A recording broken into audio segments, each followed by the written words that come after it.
What else could we look forward to from the Star Boxing stable? Anything coming up? Well, we have a bunch of things coming up. We have Chris Algieri going on August 3rd at Madison Square Garden on the Triller card. Okay, that's the Triller card. Okay. Yes. After that, we have September 4th in the Paramount, and that's we're really looking forward to being back on that card because we finally got our fans back in New York. Right. And we're sold out just about already. And that's going to feature Cletus Selden in the main event, going for another knockout. And then we come, the next one we'll be looking at is the announcement we're going to make probably next week about Joe Smith's title defense. Okay. So yeah, because we're hearing rumors about him doing a 2-fight deal, and one of which it would end up being Danny Jacobs. Yes. That would be Danny Jacobs' light heavy debut. So Look, there's talks of that. There's a lot of things out there, a lot of info out there, and a lot of stuff. Can't give a wink like that's true. Well, I can tell you sometimes where there's smoke, there's fire. Right? Okay, there you go. Okay? There you go. So we are looking at a lot of different things, though, and but that's certainly something of a lot of interest. But right now, we're going to focus on the announcement we're going to make in about a week for his next fight. Okay. And his next title defense. But we're looking for big things for Joe Smith. He's always a pleasure for me to watch. I love watching him fight. I've become a fan. He's a really nice guy. He's a really nice guy. And you know what? His journey hasn't been that of most. I remember he was doing like construction working while trying to train, and he didn't really have sort of this, in some cases, the financial backing to be able to do what he needed to do full time. But he still managed to pull through, and he's now world champion again. Yeah, no, he's the quintessential common man. They call it about Common Joe. He's the quintessential guy. And it's perfect. He came up rough and tough and the hard way, worked his way, and many times when he was fighting and coming up the circuit, the next day he'd be back at work and back in the gym. And, it's rewarding to see. He had some great, sensational upset victories. When I think about Saturday night, Joe Joyce against Carlos Takam, I think back when Joe Smith Jr. was a 20-1 underdog and knocked out Fonfara to come on the scene.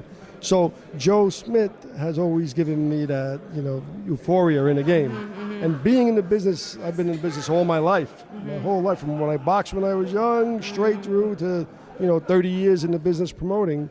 But Joe Smith still gives me that excitement when I watch him fight. So I'm looking forward to it. Yeah, absolutely. And also, obviously we know he has a mandatory, and then there's also the possibility of Danny Jacobs.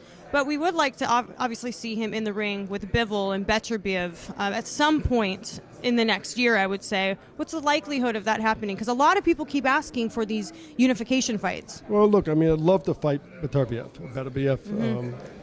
He's an exciting fight. I think style-wise he's perfect for Joe. But every time I try to make that fight, there always seems to be a reason why they don't take it. So I can't keep chasing Beterbiev.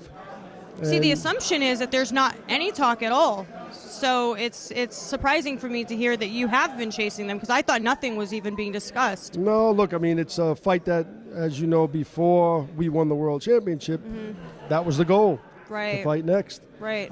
So since we won the title, which was in April, we would have liked to have done the unification. Joe Smith wants to fight the best and biggest and baddest out there. And he also wants that rematch with Bivol. Well, listen, so badly he wants it. I know. So badly. And it's a different Joe Smith right now than it was back then when they fought before.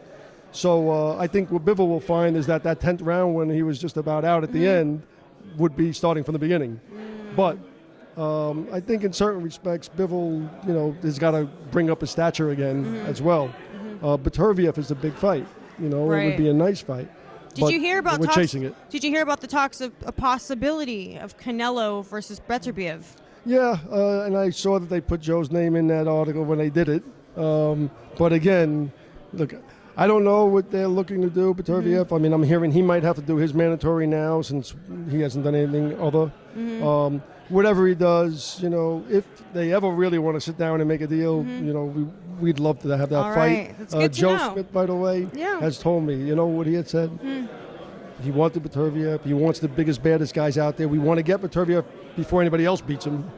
But also, Joe Smith's okay with fighting King Kong or Godzilla if you can get them.